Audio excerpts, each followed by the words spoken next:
If there is a good thing about movies like The Marvels, or Madam Web, or Ghostbusters 2016, or even Star Wars The Last Jedi, it is that they're so easy to reject. Not only are they filled to the brim with subversive ideopolitical messaging, they're also objectively bad from a narrative point of view, which makes it all the easier for the audience to vote against them with their wallets. But what if there's a movie that is actually good on its own merits, but which still has some of that divisive messaging? Well, there is such a movie, and that would be Dune Part II.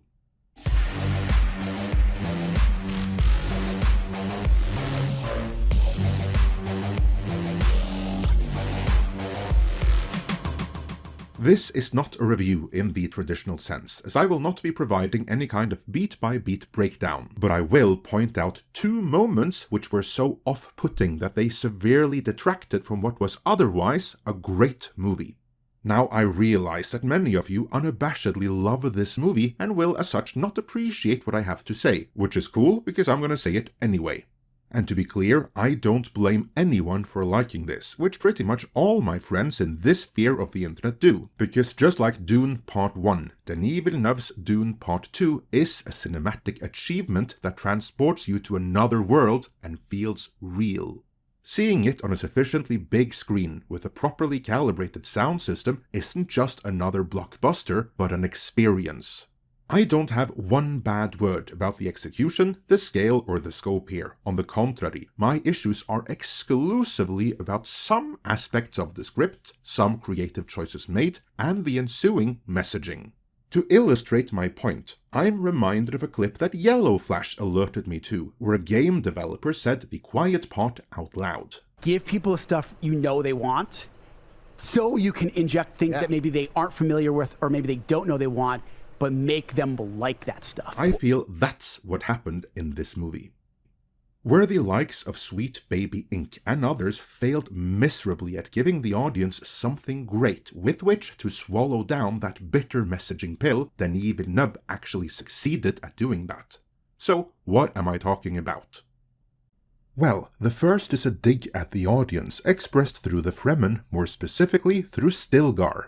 The Fremen are mixed, but there is still the Northern Fremen and the Southern Fremen, and it would appear that the Northern Fremen look somewhat down on the Southern Fremen and see them as overtly religious hicks and yokels. They don't use those exact words in the movie, of course, but that is what it amounts to.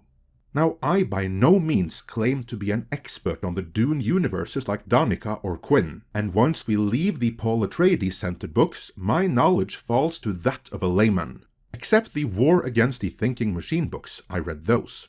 But that aside, in the original book that this movie is an adaptation of, I don't seem to recall one tribe of Fremen speaking ill of another tribe of Fremen, for being just a little bit too religious and too hillbilly for their liking. On the contrary, I recall the Fremen being pretty united against the common enemy. In fact, one of the main themes of the book is that the religious component to the Fremen seal is what makes them such an unstoppable fighting force that even the fiercest warriors of a complacent empire can't overcome them. While each generation tends to forget it, that is something that has reverberated through our history, and that is why author Frank Herbert, a man who knew not just ecology but human nature, put it in the book in the first place. In this movie, however, that unity among Fremen just has to go, so that Hollywood, who see themselves as the enlightened warriors fighting against tyranny, can distance themselves somewhat from the deplorables among their own population. As the more perceptive of you may have noticed, I'm not American, but I don't see how that dig could be anything other than the fine Hollywood folk making a statement on their own neighbors residing in flyover land. Yes, I realize of course that Denis Villeneuve is also not American. He is a resident of the People's Republic of Canada. But this movie is nonetheless a product of Hollywood, so there's gonna be plenty of influence that ends up on screen. But that was just one little thing that stuck out to me. There was another, which I equate with Luke Skywalker tossing the lightsaber over his shoulder and walking away from his legacy, and that would be the portrayal of the character Chani. Spoiler alert, do not proceed unless you either have seen the movie, or unless you've already been spoiled, or unless you don't care. Everybody got that? Now that you've all been warned, let's move on. The book, Frank Herbert's Dune, ends with a victorious Paul Atreides dethroning the Emperor of the known universe, and in order to legitimize himself to the other great houses of the Landsraad, he marries the Emperor's daughter, Princess Irulan, thus forging an alliance between House Atreides and House Corrino, which has been the ruling family since the days of the Butlerian Jihad. In fact, it was the House of Butler that took on the name of Corrino after their decisive victory over the Machines at the Battle of Corrin. See, I read those books. Anyway, the significance here, at least in theory, is that by marrying Irulan Corrino, Paul Atreides is legitimized. Without that marriage, he is just a usurper that all the other houses, i.e. all the other rulers of the known universe, will be desperate to get rid of. Which of course they will be anyway, but this was a move to prevent that. Can't blame him for trying. There are historical parallels where it actually worked. That Frank Herbert put this into his book shows that he's a man who not only knows ecology and human nature, but history, because that is indeed how alliances between nations used to be made, by way of marriage between each nation's nobility and aristocracy, and sometimes a sufficiently powerful barbarian conqueror or invader. What about love, you wonder? Well, that was an optional extra, and having a lover or two on the side, or a concubine if you will, was tacitly accepted, as long as it was done discreetly. These marriages were after all political alliances, not expressions of any kind of true love, which indeed is something Princess Irulan never found with Paul. The inside joke of the book is that for the most part, she is the author of it, as most of the historical documents quoted in it were written by her, as she was trapped in a loveless arranged marriage, where she never saw her husband in name only, because Paul Atreides was with his concubine, his one true love Chani, whom history would remember as his wife. There's precedent for that even in Dune. Paul's parents were technically not married. Lady Jessica was the concubine of Duke Leto, but we all think of her as his wife.